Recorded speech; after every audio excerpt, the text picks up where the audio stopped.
In this record video, we will be looking at Kamara, Master Buzzer Beater, Sara, inimpeach ng Kamara, Senado, Noynoying at Tolonges, at marami pang iba. Kamusta for me? Ako nga pala si Avord Joseph at welcome sa News Review Recap Weekly Edition number 89. We've been since last week, so skip the passages provided if it piques your interest.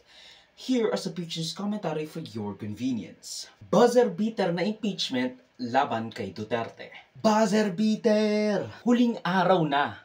Umabot pa for the suspense ang nalalabing impeachment complaint laban kay Vice President Sara Duterte. Mahigit 240 representatives sa mga distrito at party list ang pumirma at nag-endorso sa ika-4 at pinakamalaking impeachment complaint laban kay Vice President Sara Duterte. More than 78% o arguably supermajority. Nadagdagan pa nga ng 24 signatures after that day matapos i-file yung 215 original na pirma.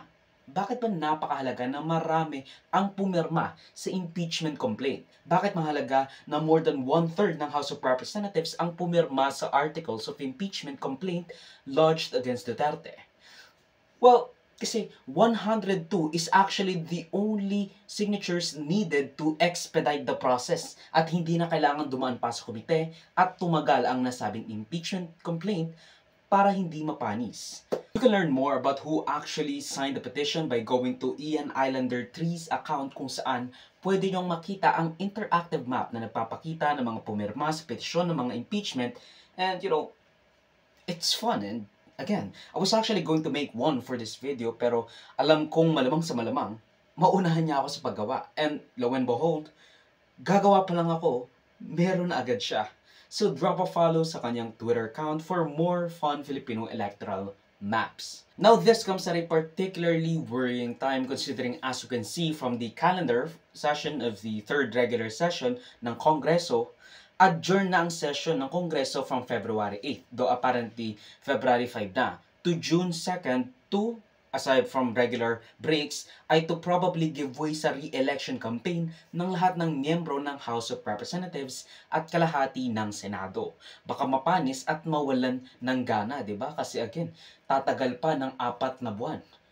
June 2 ang huli or June 2 ang balik nila sa Senado. Tapos yung ilang mga Senate judges doon, malamang wala na. Yung kalahati nun, malamang sa malamang, at least half of those na mawawala or half of those na mag-e-elect sa Senado ay mawawala. Tumagal kung ikukumpara sa inaasahan itong impeachment complaint na ito. At in all realities, akala ko dead on the water na itong usapang impeachment dahil miniliit ni Marcos si Sara by saying, in the grand scheme of things, she is unimportant noong November sa isang leaked text message. Social media yesterday saying that Vice President Sara Duterte, larger scheme of things is unimportant, so don't file an impeachment complaint. Sabi galing daw po sa inyo yon. Can you confirm that, sir? Was there an effort on your part to stop the filing of impeachment? Well, it was actually private communication, but nalik na, yes.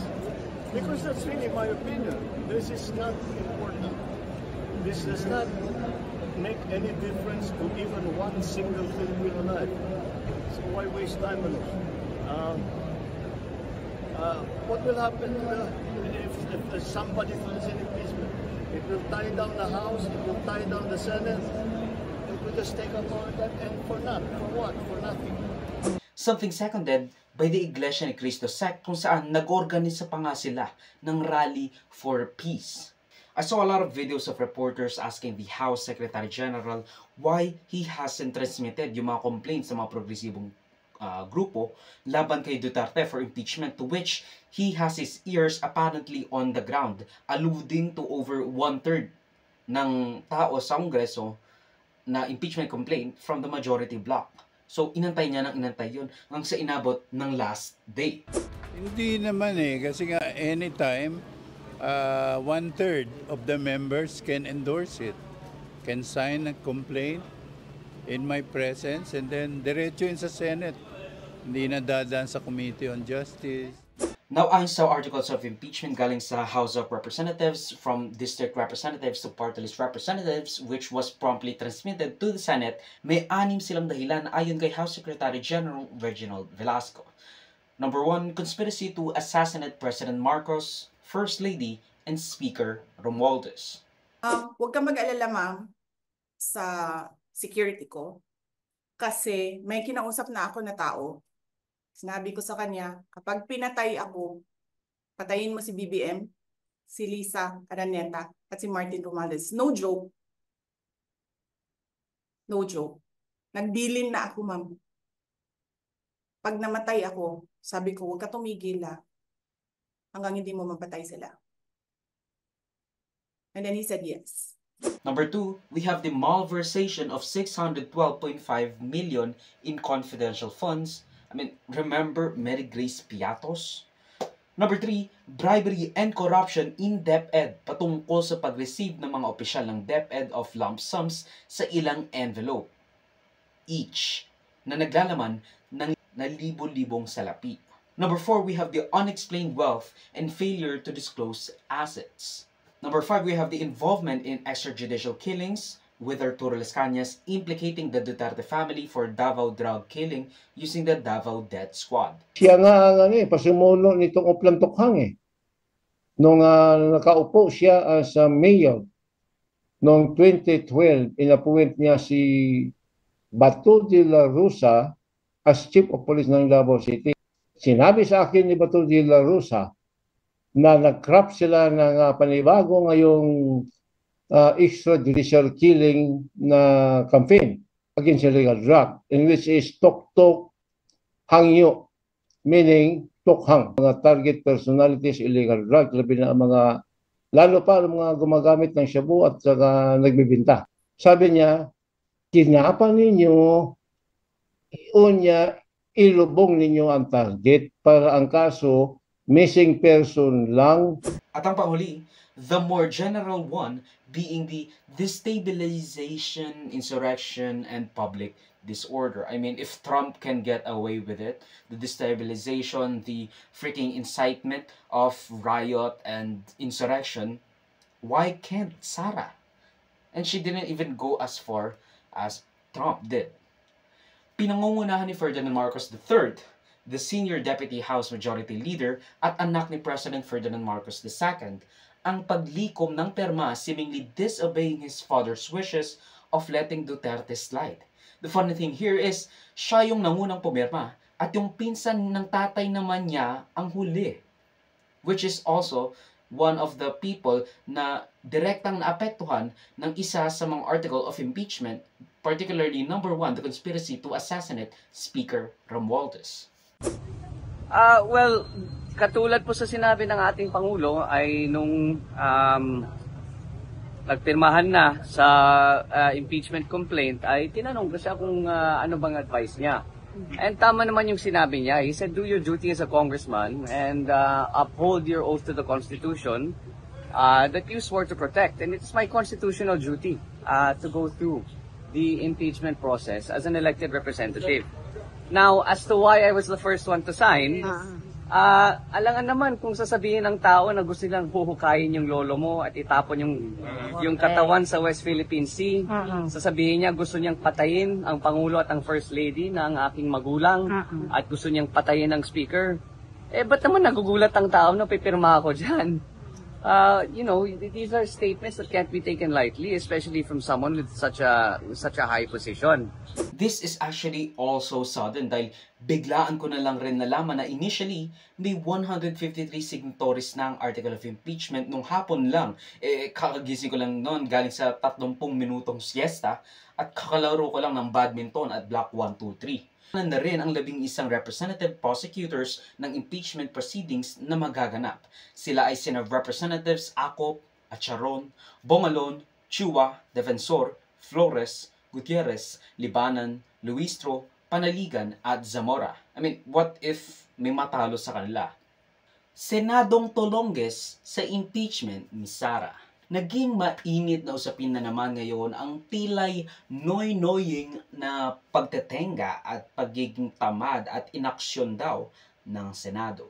Nang matransmit ni House Secretary General Reginald Velasco ang articles of impeachment kay Senate Secretary Renato Bantug, tila'y walang interes at hindi pinaghahandaan ng Senado ang impeachment proceedings dahil hindi sinama sa agenda ng Senado sa araw na iyon.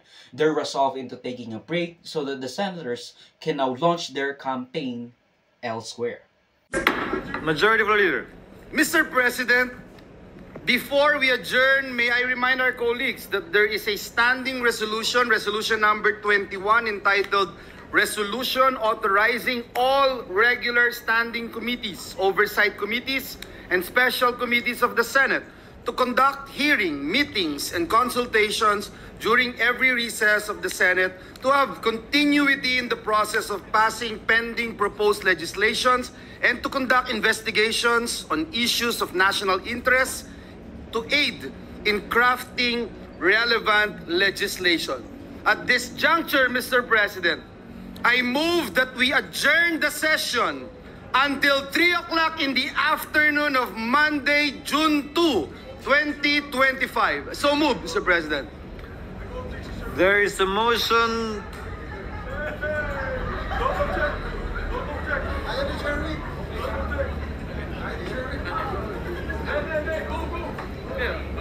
Win. Is there any objection? There being none, session is adjourned until 3 o'clock in the afternoon of Monday, June 2, 2025. Thank you, Mr. President. Thank you to our staff and Senate employees. Mabuhay ang Senado! Ilan sa mga malalaking pangalan sa Kamara na hindi pumirma sa nasabing impeachment complaint laban kay Duterte ay sina dating House Speaker Pantaleon Alvarez at Lord Alan Velasco, Representative Paulo Duterte, Richard Gomez, Lani Mercado Revilla, Holo Revilla, or Cholo Revilla, I don't know, Joey Salceda, Eddie Villanueva, at marami pang iba. At marami pang iba kasama ang Manila Mayoralty aspirant Sam Versosa at ang mga senator aspirants Erwin Tulfo at Camille Villar. Nang tinanong si Congressman Tulfo, sinabi niya, basically saying, I'm a big effing deal. You know, I will be one of those people na magiging senator judge. So it would be unbecoming of me. And I would have to recuse myself because it will be hard to show impartiality on my judgment kung pinirmahan ko yung articles of impeachment ni Duterte. We also must understand na the Tulfos, Senator Raffy Tulfo and the senatorial aspirants likely to be in the Senate for the 20th Congress, namely Axis Party List Representative Erwin Tulfo at media personality Ben Tulfo, ang mukhang pinakamalaking pamilya sa loob ng Senado. Camille Villar also did not sign the impeachment complaint kasi siguro ang iniisip niya, kapag pinirmahan niya yon, mawawalan ng boto yung mga Villar. Aalis na nga yung mama niya. Yung kuya niya mag-isa lang sa Senado tapos tahimik lang. Sayang naman yung suporta ng mama niya kay Quiboloy at again sa buong Duterte family. Sayang naman yung ginastos niya sa political ads, sa TV, physical at social media na ngayon umaabot sa may higit 1 bilyong piso ayon sa Philippine Center for Investigative Journalism na ayon raw sa Nielsen Ad Intel. I mean, nalhalaglag pa siya ngayon sa ranking. Since February 5, pagtapos ng pagtransmit ng Kamara sa Senado, may 25 representatives pa ang pumirma sa impeachment complaint laban kay Duterte. Ayon kay Senate Majority Leader Joel Villanueva, malayo pa ang kalbaryo ng impeachment bago pa magkaroon ng trial laban kay Duterte. Process. Okay, process. Parang kaya nyo ako tinatanong dahil PhD na ako sa impeachment when I was in the House. Process, iba-iba yung sa House, iba yung rules ng House, iba yung sa Senate, di ba? And when you look at the rules in the Senate, napakagandang topic yan kasi masalimuot yan, mahaba yan, iba yan. You're sitting as an impeachment court if ever it is going to happen, di ba? So, mahaba yan. Tinitignan ko kanina yung rules, parang form lang yung nandun, walang laman whatsoever. Remember nung time ni Senator Pimentel, di ba sinabi niya, nag-hearing tayo dito as an impeachment court. Hindi pa pala kompleto tong rules natin, ang daming kulang. Pero hindi ba magiging guide yung naging experience nyo in the Corona trial? It's some sort of a guide, precedence, etc. But again, mahirap mag-isip ng ganyan kung hindi naman natin parang pinangungunahan natin yung events na possible na mangyari. Ang sinasabi ko lang is that itong mga nakaraan and in history, even the rules ng impeachment, kailangan balangkasin ng mabuti. So sir, kailangan ika-craft pa yung rules specific for these Did you see the rules? Masyadong general. Kasya ang 1,000 kalabaw dun sa rules of impeachment right now. That's my comment. Ipinangako ni na Senator Bato de la Rosa at Bongo na malamang sa malamang haharangin nila ang impeachment ni Duterte lalo na kung re-elect silang dalawa. Kasama mo pa si PDP laban President, I think, Robin Padilla. Wait. Nagbago na? Well, ang sabi niya ay, magiging partial sitting senator judge siya kung siya ay may re-elect sa Senado sa impeachment ni Duterte. Sir, you mentioned a part na alam namin na friends kayo with the Dutertes, hindi pa kayo set kung ano talaga iboboto nyo. Depende lang sa lalabas. I'm not denying that I am close to the Vice President. I'm not denying that I am identified with the Dutertes. But then again, my decision will be made once I have studied the articles of impeachment at saka yung takbo ng trial, kung how the prosecution present their case. Titingnan natin. Can we trust him? I don't freaking know, but wishing for that kasi mukhang pasok siya sa Senado. May hindi i-discuss ng Senado ang impeachment complaint na itinanspit sa kanila nung 5 p.m. ng araw na iyon. And to be honest, bakit natin mamadali ng Senado lalo na at election period ngayon? Hindi nila matututukan yan. The timing is all wrong. Kahit if ipanasan ng House Secretary General ang impeachment complaints of more than 1/3 of the House of Representatives by the first time, the first impeachment complaint by Laila de Lima and other progressive groups noong December 2, December 4 with the Makabayan Bloc, at December 19, kukulangin talaga ng oras. Kukulangin sila ng oras kasi again, December 19 is already Christmas season. Tapos December 25, again Christmas. Tapos January 1 is New Year. Ang tagal nun, di ba?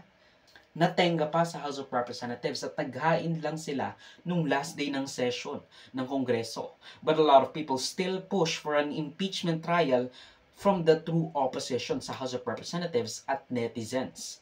Now, kung iisipin natin, talagang maganda naman yung ginawa ng Senado kasi again, it will be kind of a national referendum kung gusto pa talagang paalisin ng taong bayan si Duterte by voting a senator that will be inclined into doing the actual work, the accountability part of everything that we stand for. The 2025 senatorial elections is shaping up to be a pretty important election sa kinabukasan ng ating bansa at ng political landscape nito. Because if we remember just a few days before the impeachment, sinabi na ni VP Sara Duterte na pinag-iisipan niyang tumakbo sa 2028 presidential elections at kapag na-impeach si Sara, she would be ineligible to run for public office ever again.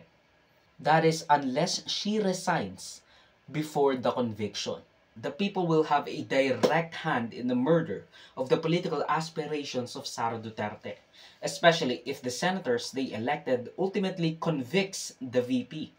Kailangan malaman ng masa na nasa kanila nakalaan ang magiging itsura ng ating sistemang politikal, whether we ought to support the PDP laban candidates who will most likely vote no against conviction, the progressive and Makabayan candidates, or Bagong Pilipinas slate. At parang dumami kayo. May mga good morning sa mga guests Kung from kailan COCA. nag-recess, doon kayo dumami. Sir, unang question. Since yung verified impeachment complaint against VP Sara is now in the Senate, ang tanong ng marami, why the Senate went on break last night without tackling the verified impeachment case against VP Sara? Well, una, yun ang schedule namin. Alam niyo namang lahat yun. Nahuling araw namin kahapon, magbe-break talaga kami at magre-resume matapos ang halalan sa June 2. Walang rason para magbago o baguhin yun kahapon. Walang usapang naganap sa pagitan ng mga miyembro ng Senado kaugnay nito o kaugnay ng anumang bagay. Bago kami nag-adjourn kahapon, nung Martes, nung Lunes, kahit nung nagdaang linggo. wala kaming pagpupulong na formal kaugnay nito. So what will happen now on the articles of impeachment? As Senate President, it's your call, di ba, sir? So what is your plan? Isa-isahin muna natin. Sang-ayon sa rules ng Senado, kapag kami inihaing articles of impeachment or complaint or resolution on impeachment sa Senado, the Senate President, nakalagay sa rules namin, shall take proper order of the subject of impeachment. And ano bang ibig sabihin ng shall take proper order of the subject of impeachment? Hindi nung impeachment complaint, hindi nung impeachment, but the subject of impeachment. Ibig sabihin nun, kailangan isaayos muna ng Senate President ang Senado para sa pag-conduct ng isang pagdinig o trial. Sabi niya, the Senate shall immediately, ayon sa kanya, sabi ng Constitution, proceed with trial. Busin na lang ng konti, pero parang hindi niya nabasa yung saligang batas. Walang sinabing immediately ang saligang batas. Ang sinabi ng saligang batas ay shall forthwith proceed with trial. May inihain na impeachment complaint noon 2011 laban kay Ombudsman Mercy Gutierrez. Inihain nyo ng March 23. Nag-adjourn ang Senado ng March 26. Walang ginawa ang Senado noon. Nagsimula ang trial May 19. So kung susuriin nyo, base sa President yung salitang forthwith, hindi naman po ibig sabihin nun kinaumagahan, agad-agad, dali-dali. Mahigit 2 buwang inupuan, pinag-aralan, binasa, tiningnan ng Kamara yung mga impeachment complaint na nakabinbin. Mahigit 2 buwan, hindi finorward ng Secretary General ang impeachment complaint sa tanggapan ng Speaker para i-refer sa plenary at sa Committee on Justice. Magkatabi lamang naman ang kwarto tulad sa Senado ng Secretary General at ng Speaker, ang Secretary ng Senate at ng Senate President. Bakit naman kami bigla sasabihang gumalaw umakto agad sa loob lamang ng ilang oras? Kung nagpa-banjing-banjing sila gawin ito, siguro wala naman silang basihan ngayon na madaliin kami, lalo na nasa huling araw na ng sesyon. Yan pinadala sa amin, halos mag-aalas 5 pa ng hapon.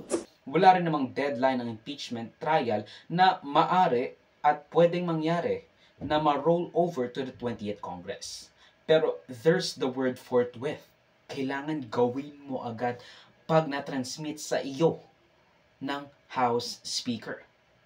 What happens if the senators are not re-elected or their term limits are reached? The prosecutors, new senators taking place if the trial took and spanned 2 Congresses. Because again, magiging busy ang tao. And you know, it would be detrimental to the senators who will be pushing for re-election or seeking other posts in the government. Tapos kung maghuhusga agad sila, magko-convict agad sila, whether guilty or not, mawawalan ng boses yung tao, yung latest na opinion ng tao. Because again, this is a national referendum para sa itsura ng political landscape natin sa susunod na mga taon. Ultimately, the senators must remain impartial and vote with their conscience or review the arguments and evidence and convict if it is all beyond reasonable doubt. Now, a lot of people will think that it will be a pretty clear and cut case kasi again, you know, it's a pretty clear and cut case ng kung ano yung sinabi niya, kung ano yung naging resulta ng mga Quadcom hearings, which are what the prosecutors were from. Pero the thing is, it could all be possibly witch hunt. We do not know yet. Kaya we need it to be beyond reasonable doubt. Si President Ferdinand Marcos too, he has said multiple times na he did not want an impeachment trial. He did not want an impeachment trial, and you know, he did not have a hand in this impeachment complaint passed by the Congress. Mr. President, sabi niyo po ang impeachment ay hindi makapagdudulot ng kabutihan sa buhay ng kahit isang Pilipino. Nung nag-ask po ng advice sa inyo si Congressman Sandro Marcos, as a father and as a father of this nation, hindi niyo po ba naisip o na-advisean siya na gawin kanyang duty para sa kapakanan at interest ng mas nakararaming mga Pilipino at yung kung ano po yung standing niyo na sana ay wag matuloy yung impeachment? The House is a collegial body. They decide as one. And that was what the House decided. He is a member of the House of Representatives. So, as a member of the House of Representatives, he has to do his duty. It's again, it is up to them how they decide to have their trial. The Senate has no choice. The House has no choice. They have to do this now. Once the impeachment complaint was filed, tumakbo na ang proseso. At kung hindi nila ipatakbo yung proseso, then they are delinquent in their duties. That's why they just have. That's what I meant. The House has no choice. They have to proceed with the impeachment complaint. The Senate now has no choice. They have to try the impeachment complaint. So making pakiusap, doing that, it won't change anything. It won't change anything. They still have to have a trial. Ang 2025 midterm elections ay hindi lang magiging barometer ng performance at suporta ng tao sa incumbent na mayorya, kundi ang magiging sentensya ng mga Duterte sa larangan ng politika o kaya na may preserbasyon ng kanilang impluwensya at dignidad sa mata ng masa. Tatandaan natin na sa Mindanao, ang baliwik ng mga Duterte, I think 31 out of 40 representatives has pushed for Duterte's impeachment. So their political influence is already crumbling under their feet. And all the senators have to do is to sweep them off of it. At yan ang pagtatapos ng News Worthy Recap Weekly Edition for roughly the 5th week of January 2025. Mag-switch to more topics and our corrections to balita kasi if you feel I mispresented them in any way. Salamat sa panonood mga kabayang. Avoid me, like, subscribe, and follow my links and socials to avoid Joseph that will be linked down below. So susunod muli of course. Paalam.